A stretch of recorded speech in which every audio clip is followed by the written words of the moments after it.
Bienvenidos a esta cápsula de conocimiento y de aprendizaje en nuestro material de discipulado. Estamos llevando este material de discipulado de 6 libros. Hoy es la sesión número 6 del libro número 4. Primeramente Dios, el próximo mes estaremos iniciando ya el libro número 5 y el grupo que viene en el libro número 2 pasa al número 3. Y si hay hermanos que quieren iniciar el libro 1, vamos a abrir un grupo para que se puedan incorporar. Pero qué bueno que usted ha llegado hasta acá. Libro 4, sesión 6. Eclesiología. Eclesiología. Ya vimos un poquito acerca de esto cuando hablamos acerca del reino de Dios, pero ahora vamos a quedarnos un poquito más en este concepto de lo que es iglesia. Vamos a iniciar. El material nos enseña que la iglesia es el pueblo de Dios que se reúne en una comunidad y se dispersa por una causa. Qué bonito es este concepto que da este material. Estamos llevando este material de editorial Lifeway que se llama el caminar del discípulo. Y este material, fíjese lo que dice cuando hablamos acerca de la doctrina de la iglesia. ¿Cómo se llama la doctrina de la iglesia? Exactamente, eclesiología. El pueblo de Dios se reúne en una comunidad y se dispersa por una causa. Se dispersa por una causa. Es muy bonito escuchar testimonios acerca de dónde se reúne la iglesia y cómo se reúne.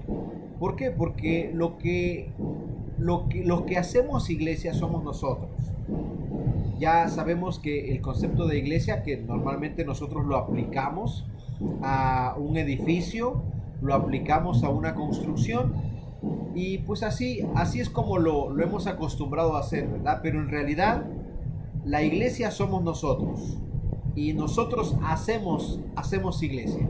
Usted y yo, cuando nos reunimos, hacemos iglesia. La iglesia es la comunidad. El material nos habla acerca de algunos conceptos de iglesias en diferentes lugares, en diferentes contextos.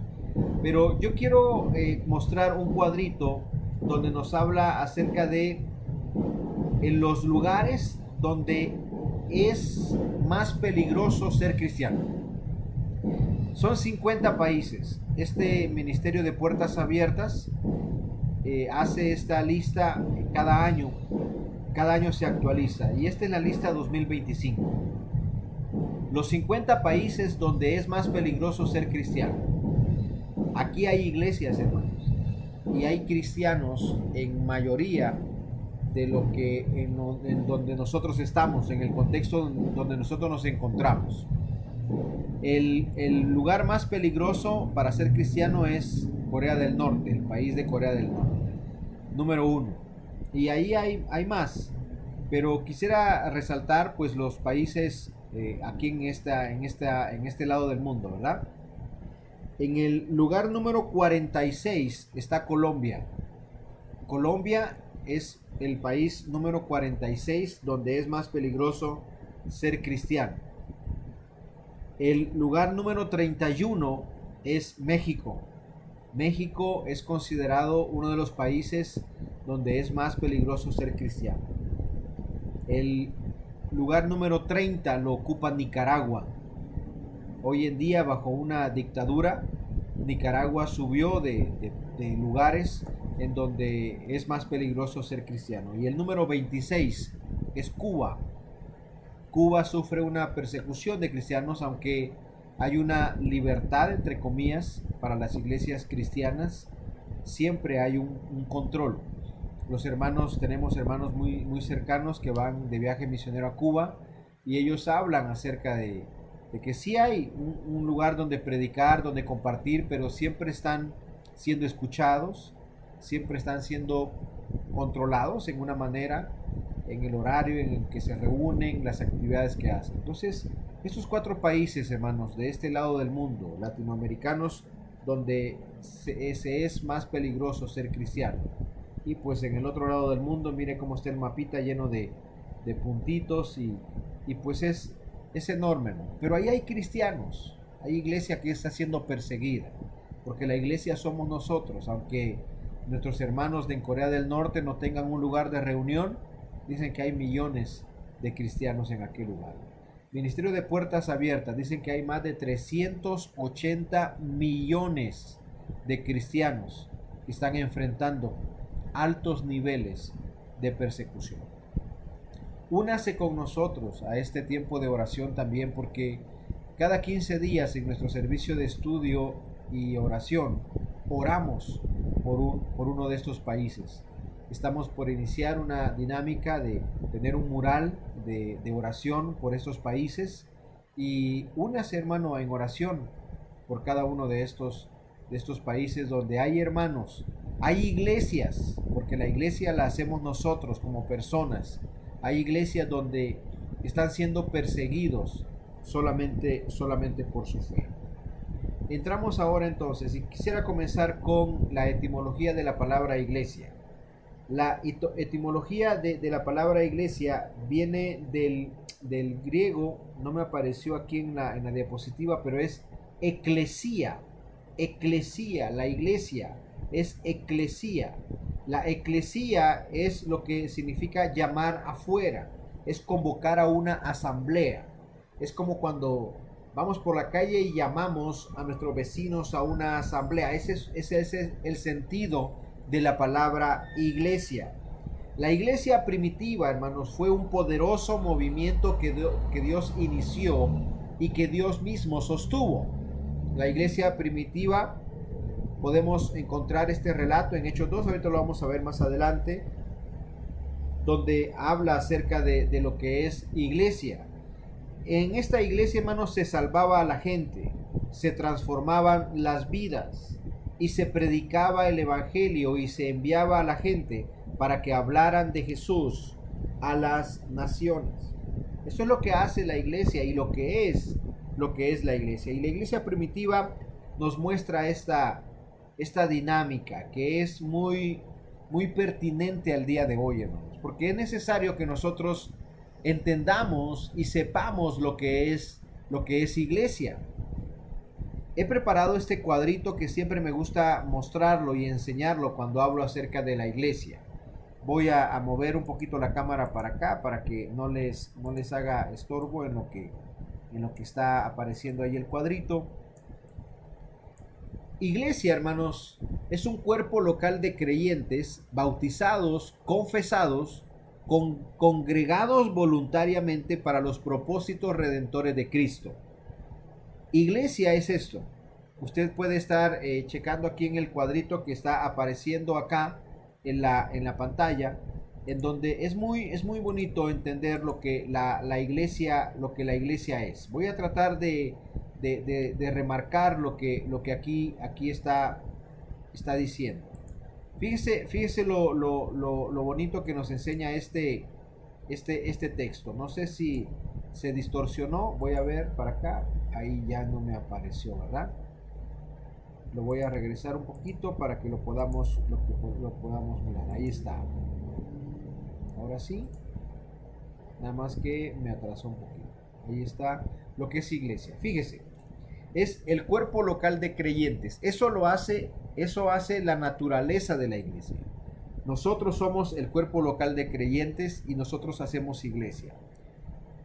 Dice ahí, una membresía. Son los que pertenecen a la iglesia, pertenecemos a la iglesia, somos bautizados, confesados. Recordemos, lo vimos en el libro número 1, cuando el material habla de las dos iglesias que existen. ¿Usted se acuerda cuáles son las dos iglesias que existen? Muy bien, a los que contestaron. Número 1 es la iglesia universal. Usted y yo pertenecemos a la iglesia universal cuando aceptamos a Cristo en nuestro corazón. Y número 2, existe la iglesia local, que es la iglesia a donde nos congregamos cercanamente, ¿verdad? Donde estamos en la comunidad donde estamos. Por ejemplo, pertenecemos a la iglesia universal todos, pero los que estamos tomando el discipulado, o la mayoría que están aquí congregándose con nosotros, usted pertenece a la iglesia cristiana bautista Campamento de Dios. Esa es su iglesia local. Entonces, Esa iglesia local está formada por gente bautizada y confesada, a la que le llamamos nosotros membresía. Pertenecemos a la iglesia local. Luego dice que somos congregados, y claro, está voluntariamente, ¿no? Nos congregamos voluntariamente. Eso es la organización de la iglesia. Dentro de la organización de la iglesia hay líderes, hay servidores, hay colaboradores, hay equipos de maestros que están y que pertenecen a un ministerio y que están sirviendo dentro de él. Esa es la organización de la iglesia. Recuerde, la iglesia no es una organización empresarial, pero sí la iglesia debe tener una organización. Por ejemplo, cuando hablamos de un orden, hay un hermano que es líder, que es hermano encargado de un área, y hay hermanos colaboradores, servidores, que no tienen la responsabilidad de líder, pero sí debe existir un líder, un encargado. Por eso a eso le llamamos la organización. Y tiene una misión, una sola, para los propósitos redentores de Cristo. Por eso al principio el material nos dice, ¿verdad? Y es muy bonito recordar que dice que es la iglesia, el pueblo de Dios, que se reúne en una comunidad y se dispersa por una causa. Entonces, hermanos, es muy bonito comprenderlo de esta manera y a través de este cuadrito, que la iglesia es el cuerpo local de creyentes, bautizados, confesados, congregados voluntariamente para los propósitos redentores de Cristo. La iglesia tiene una naturaleza, tiene una membresía, tiene una organización y tiene una misión. Comprendiendo esto, hermanos, vamos a leer lo que dice Hebreos capítulo 10, versículos del 19 al 25. Dice así: así que, amados hermanos, podemos entrar con valentía en el lugar santísimo del cielo por causa de la sangre de Jesús. Por su muerte, Jesús abrió un nuevo camino, un camino que da vida a través de la cortina al lugar santísimo. Ya que tenemos un gran sumo sacerdote que gobierna la casa de Dios, entremos directamente a la presencia de Dios con corazón sincero y con plena confianza en Él. Pues nuestra conciencia culpable ha sido rociada con la sangre de Cristo a fin de purificarnos, y nuestro cuerpo ha sido lavado con agua pura. Mantengámonos firmes, sin titubear, en la esperanza que afirmamos, porque se puede confiar en que Dios cumplirá su promesa. Pensemos en maneras de motivarnos unos a otros a realizar actos de amor y buenas acciones. Y no dejemos de congregarnos como lo hacen algunos, sino animémonos unos a otros, sobre todo ahora que el día de su regreso se acerca.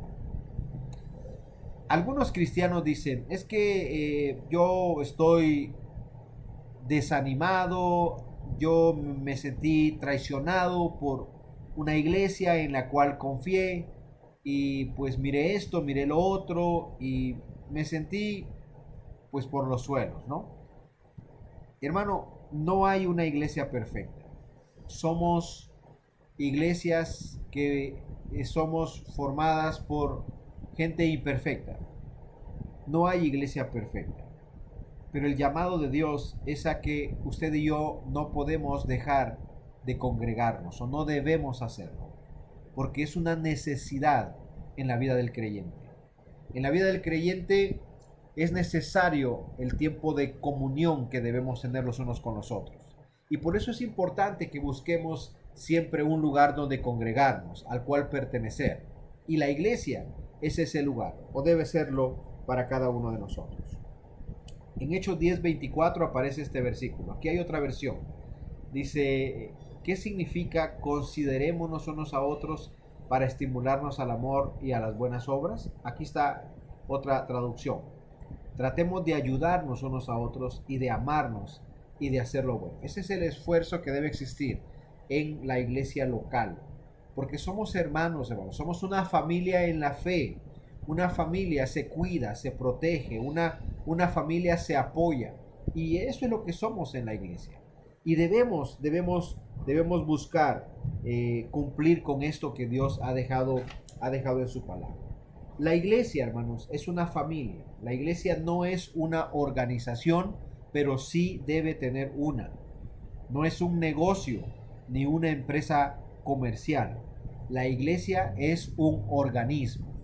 Y como un organismo vivo, la iglesia se enferma, la iglesia se necesita estar cultivando, estar sembrando, estar abonando, estar apoyando, porque la iglesia, hermanos, es un organismo y también es una organización cuando hablamos de un orden que debe existir, pero no una organización empresarial o comercial, ¿no?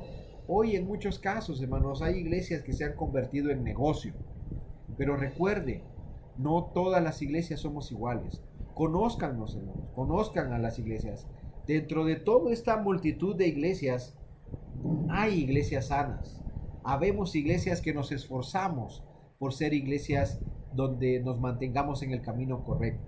Y para mantener eso, hermanos, nos necesitamos todos. Todos nos necesitamos. Así como cuando alguien, ¿verdad?, se siente desanimado al ver matrimonios que fracasan, familias que se desintegran, y uno dice, es que así son todos los hombres, o así son todas las mujeres, o así es el matrimonio. No es cierto.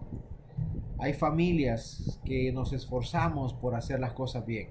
¿Es difícil? Claro que sí, porque usted va en contra de la corriente. Hay matrimonios que nos esforzamos por mantenernos unidos a pesar de las diferencias, a pesar de los conflictos, pero no todos los matrimonios tienen que destruirse o tienen que llegar al divorcio. De igual manera, las iglesias, hermanos, no todas las iglesias somos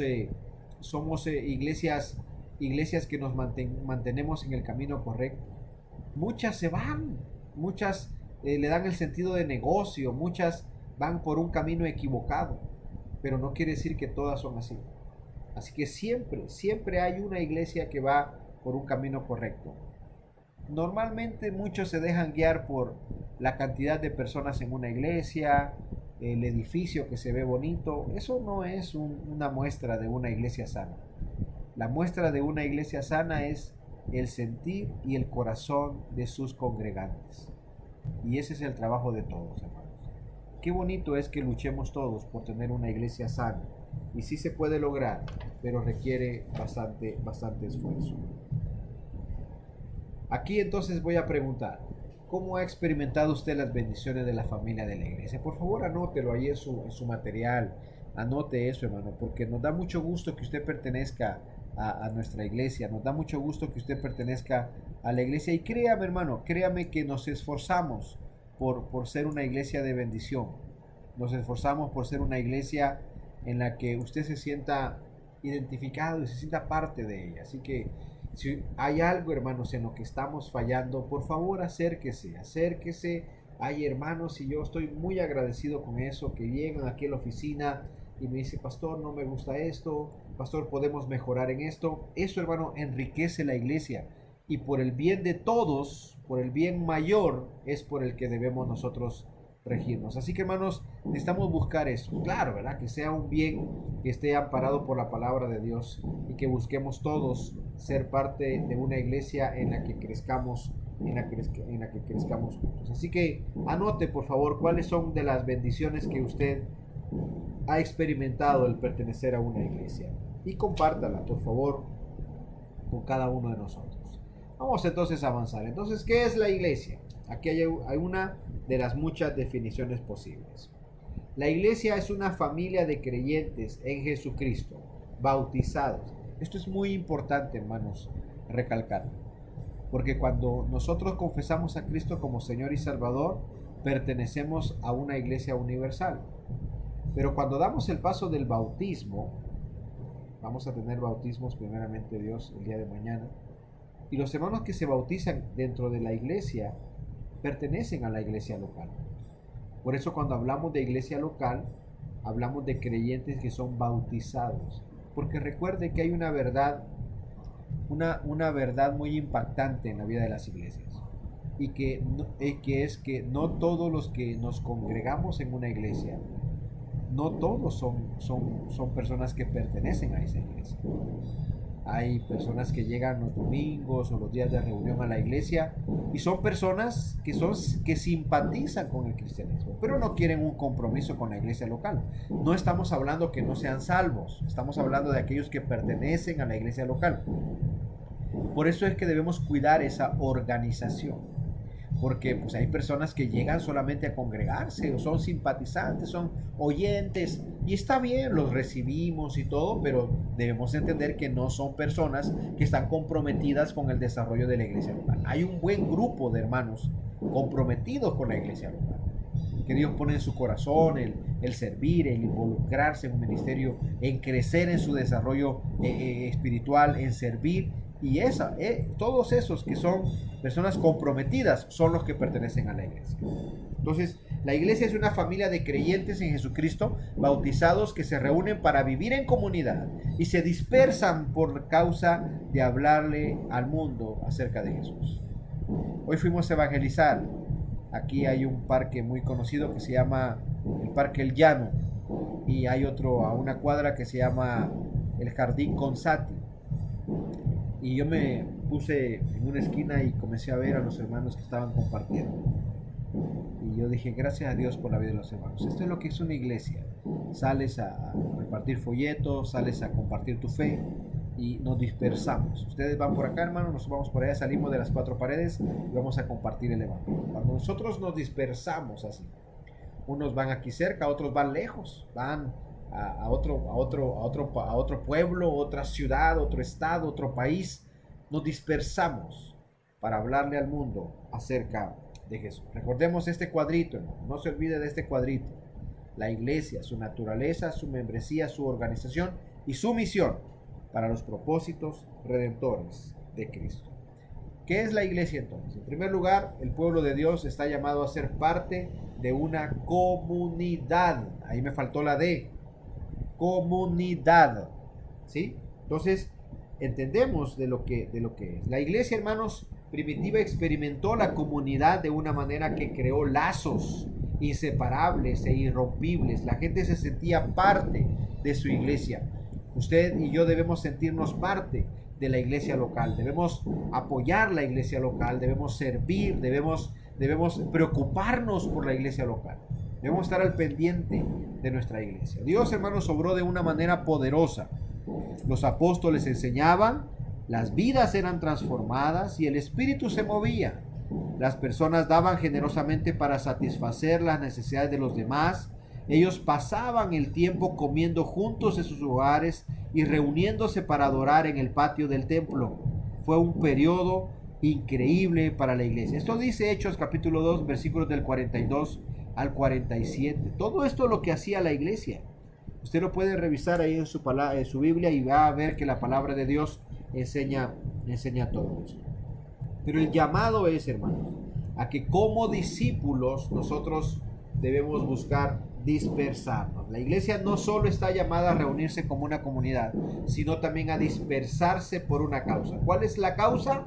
Como discípulos de Jesucristo, hermanos, estamos llamados a ser discípulos de Jesucristo que hacen más discípulos y que a su vez hacen más discípulos. Y así sucesivamente. Ese fue uno de los mandatos finales del Señor Jesucristo. Por lo tanto, vayan y hagan discípulos de todas las naciones, bautizándolos en el nombre del Padre, del Hijo y del Espíritu Santo. Enseñen, dice, a los nuevos discípulos a obedecer todos los mandatos que les he dado.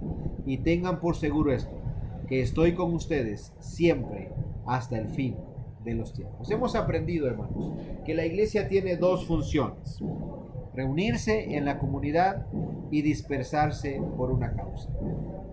Hasta la iglesia primitiva sufrió problemas, porque no hay iglesias perfectas, hermanos. Hablamos de una iglesia primitiva donde se manifestaban milagros, gente llegaba, crecía, pero también habían problemas, habían conflictos que resolver, porque no hay iglesia perfecta, hermano.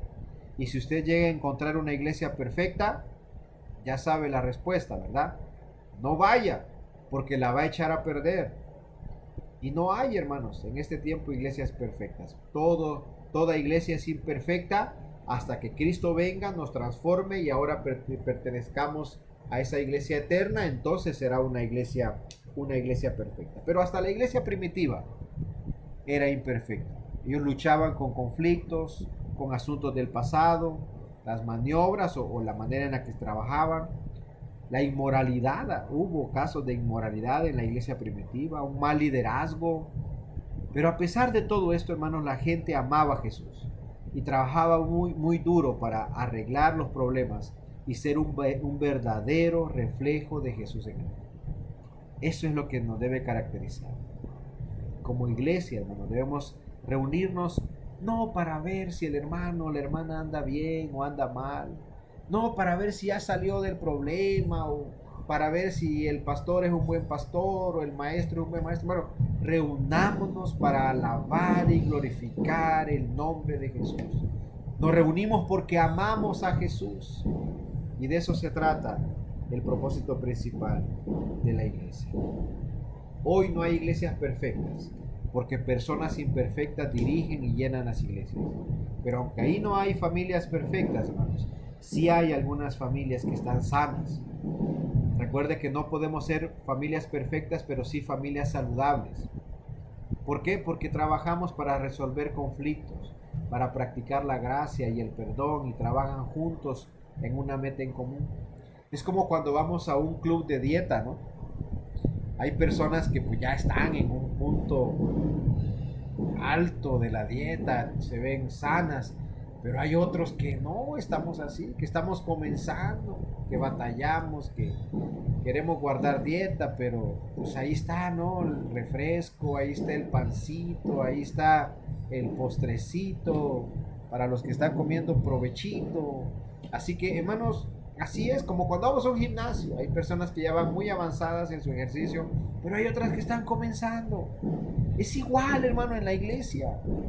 Hay personas que ya alcanzamos una madurez espiritual, que entendemos cuando otros fallan, pero hay otros que no, que están comenzando y están checando, y por qué esto y por qué lo otro. Somos una iglesia imperfecta, que luchamos todos los días por mantenernos firmes y que nos necesitamos unos a otros, que usted y yo oremos, hermanos. Yo oro por usted, usted ore por mí, para que nos mantengamos firmes. Por ahí miraba un cuadro en una de esas publicaciones que dice que muchas veces nosotros vemos cuando nuestros hermanos caen y criticamos su caída, pero no vemos cuando ellos se levantan, y entonces no alabamos o no predicamos su restauración, sino que nos quedamos en su caída. Hermano, necesitamos ver el cuadro completo. Hay personas que cometemos errores, que caemos y que nos levantamos, como dice la palabra, ¿no? 7 veces cae el justo y vuelve a levantarse. De eso se trata, hermanos, que cada uno de nosotros nos esforcemos por ser una iglesia, como dice aquí, que resuelva conflictos, que practiquen la gracia, que practiquen el perdón, pero que trabajen juntos con una meta en común. ¿Y cuál es nuestra misión? Recuerde el cuadrito. Se lo voy a poner aquí otra vez. Nuestra misión es para los propósitos redentores de Cristo. Para eso nos reunimos, para eso existe la iglesia, y debemos nosotros esforzarnos cada uno porque la iglesia trabaje para esta meta en común. Quiero compartirle, le voy a dejar aquí abajo del video un link para que usted entre a escuchar el testimonio de esta iglesia en China. Si no puede entrar al link, busque, así como está aquí, ahí en YouTube, Testimonio Iglesia en China, Misionero Wayne Cordero. Hermano, es impresionante, aunque nada más escuchamos la última parte del video en español, pero si usted escucha y entiende el inglés, ahí está el testimonio completo del predicador, del misionero Wayne Cordero, donde él habla de estos hermanos en China, hermano, todo lo que ellos pasan. Y a mí me impacta mucho al final, donde él dice, ¿por qué quieren que ore? Y los hermanos dicen, bueno, pues allá donde están ustedes hay libertad del cristianismo. Ore, dice, para que nosotros también podamos reunirnos de esa manera. Y él dice que no. Él eleva una petición diferente. Vea el video, hermano. Es impresionante, ¿no? Cómo esa iglesia perseguida se mantiene, crece espiritualmente. Y es un ejemplo que nosotros debemos aprender a seguir. Busque ese video y será de mucha bendición para su vida. Quiero terminar, hermanos, este tiempo orando. Orando por la iglesia, y quiero pedirle que usted ore también, por favor, por la iglesia. He puesto yo acá algunas peticiones por las que debemos orar. Y yo quiero terminar este tiempo de oración así, porque terminamos también el libro. Terminamos el libro número 4 y es muy bonito terminar orando. Y yo quiero orar por ustedes y quiero pedirle que ustedes oren por nosotros también. Ore, hermanos, por su familia pastoral. Ore por nuestro matrimonio, ore por nuestros hijos, ore por nosotros, por nuestra salud. Nosotros oramos por ustedes y queremos que ustedes pues sean bendecidos también. Ore por la vida de los que están coordinando algún ministerio, los líderes, los hermanos que están comprometidos con su iglesia local, que están coordinando actividades. Ore por ellos, hermanos, porque todos tenemos luchas. Un día me dijo un hermano, cuando yo dije en una plática que pues habíamos tenido una discusión con mi esposa y todo, dice el hermano, pues, ¿a poco las familias pastorales discuten? Claro que sí, y lo hacemos muy bien, ¿verdad? Hasta con guantes de box, no. Pero sí tenemos, hermanos, problemas en el matrimonio, sí hay problemas con los hijos, hay situaciones que debemos afrontar como todo matrimonio. No somos un matrimonio perfecto, así que ore. Igual manera, los líderes, hermanos, los líderes cometen errores, los líderes también se necesita orar por ellos, por todos los que pertenecen al campamento de Dios, hermanos, por todas las familias. Y cuando usted venga a la iglesia, salude, hermano, contento. No se fije en el pecado del hermano o de la hermana. Fíjese en que está luchando por mantenerse firme y ore por ellos también. Oremos por todas las familias de campamento, por nuestra hermosa iglesia, que somos una iglesia bendecida, hermanos. Y ore para que su iglesia crezca primero en conocimiento sano, conocimiento bíblico, que nos ayude a nosotros que enseñamos a enseñar siempre lo correcto. Y ore para que muchos puedan rendir su corazón al Señor. Que seamos una iglesia donde se predique su palabra y que muchos conozcan de Él. Déjeme orar, hermanos, y así terminamos este tiempo. Señor, gracias por este tiempo. Gracias, Señor, por este grupo de hermanos que apartan este tiempo para orar, para llegar hasta el final de este video. Y queremos orar, hermanos, por nuestra iglesia. Gracias, Señor, por la iglesia. Gracias por campamento. Gracias, Señor, por los ministerios, por los hermanos que se congregan los días viernes, los días lunes, los días domingos. Gracias por nuestros niños, por nuestros adolescentes, por los jóvenes. Gracias, Señor, por las mujeres, por los varones. Gracias, Señor, por nuestros matrimonios. Gracias, Señor, por los líderes, por los diáconos. Gracias, Señor, por tu iglesia. Queremos ser instrumento útil en tus manos, Señor. Úsanos para predicar tu palabra. Y gracias por aquellos hermanos que están creciendo en estos grupos de discipulado. Bendice su matrimonio, bendice sus vidas. Tú conoces las peticiones en su corazón, que todo sea de acuerdo a tu voluntad y que todos trabajemos por el bien común de cumplir el propósito redentor tuyo, Señor, en la iglesia. Permítenos ser una iglesia que predique tu palabra, que lo haga sanamente y que cuando nos visiten, Señor, personas puedan sentirse apreciados por cada uno de nosotros. Gracias, Señor, por este tiempo. Gracias porque nos permite llegar hasta el libro número 4, sesión número 6. Y permítenos seguir creciendo en tu palabra. En Cristo Jesús oramos. Amén y amén. Un abrazo, hermanos. Que el Señor les bendiga. Ahí estamos al pendiente. Gracias, hermanos.